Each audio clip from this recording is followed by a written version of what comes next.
Since the NFL season is right around the corner, I thought it would be a good idea to give y'all 5 players that I think will make an all pro team for the first time in their careers. And one thing I have to remind y'all that this is not a ranking, it is a list. This is just 5 players that I think are likely to make it. So the order in which I say their names do not matter. Just because I say one before another doesn't mean they're less or more likely to make it. It's just how my list naturally formed. So let's get into my list. Now, the first player I'm going to talk about is Garrett Wilson.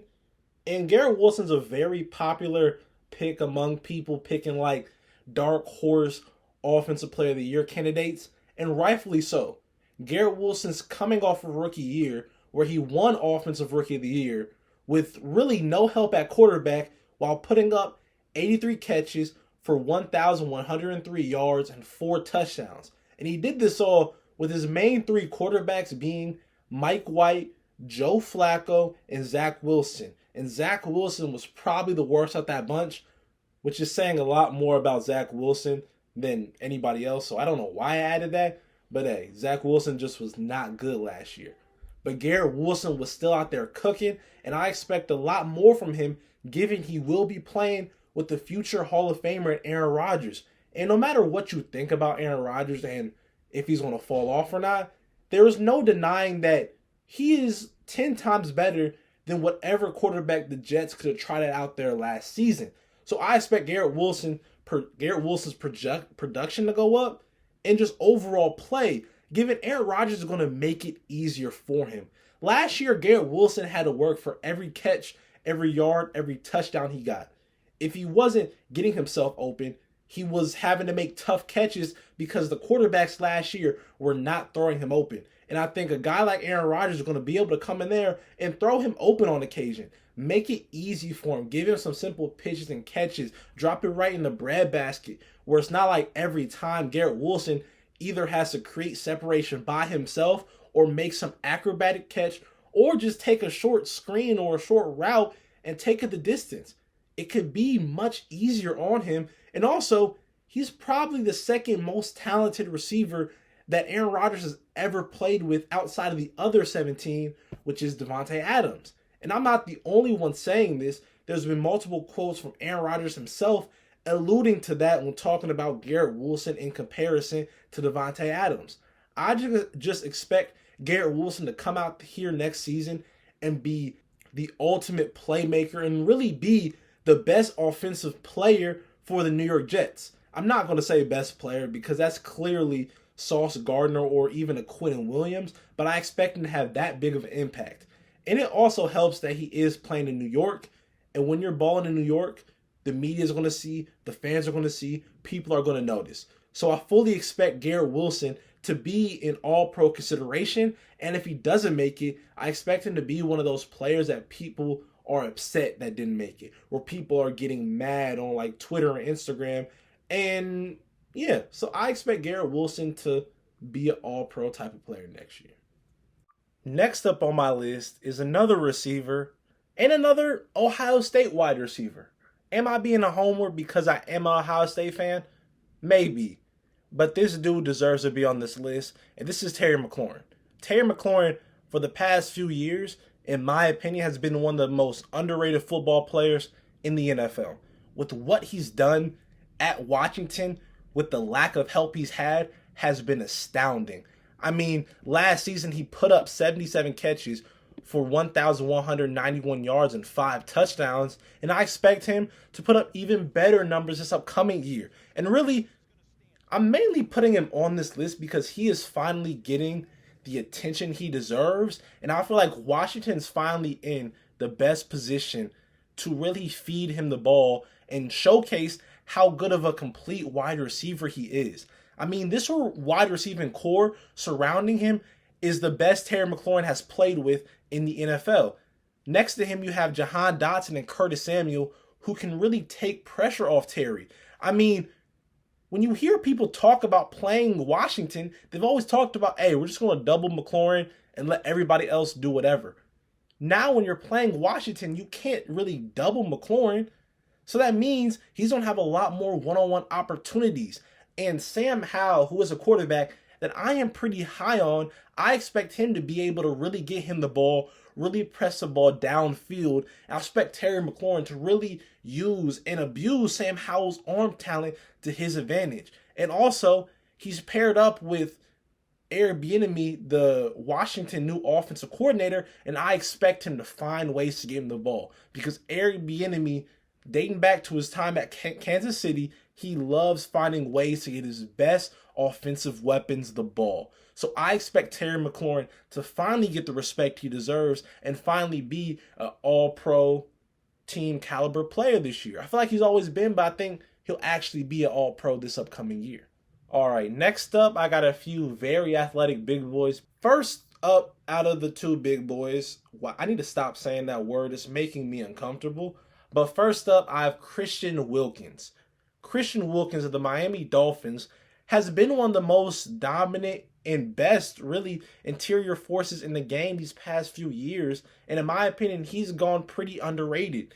I'm very surprised that he has not made an all-pro team. Well, an AP all-pro team. Like, to my knowledge, correct me if I'm wrong, but I was really surprised that he didn't.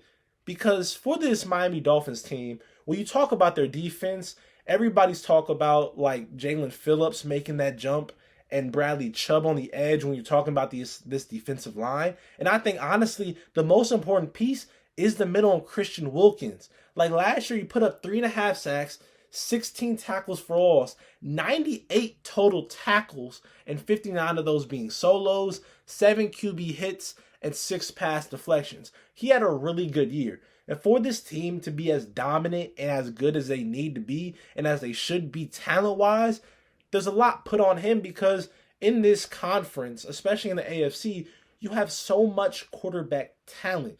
And to annoy the quarterback the most, you want to get the pressure from the inside. And Christian Wilkins is the type of guy, type of interior lineman that can get pressure while also taking on blockers in the run game. He can do both for you. He does not have to come off the field if you want to rush the passer. He doesn't have to come off the field if you need to stop the run.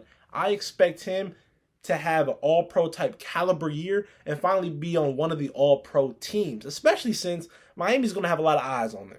With the type of moves they make and the type of noise that they kind of made last year without having Tua for a good portion of the end of the year, I expect him to be on an all-pro team this upcoming season. All right, next up on my list is Penei Sewell.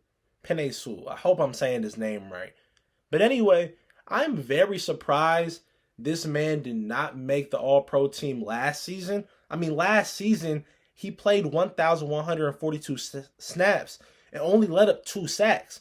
That's impressive for 2 reasons. One, that's just impressive that he only let up 2 sacks in a division, and not just a division, a conference with a lot of talented edge rushers and defensive line groups in general. And also, it's impressive because he played over 1,000 snaps. He was dependable. He was able to be a mainstay in that offensive line. And also, for the Lions, for them to be as good as we expect them to be, their offensive line needs to be good. And for their offensive line to be good, Penei Sewell needs to be really, really good. Now, I understand this is kind of a crazy prediction or take to have, given how deep the tackle position is in the National Football League, and not just in the NFL, in the NFC alone, given there's 2 tackles that are head and shoulders better than him at this point in Lane Johnson and Trent Williams. But I expect him to have a really, really good upcoming season and be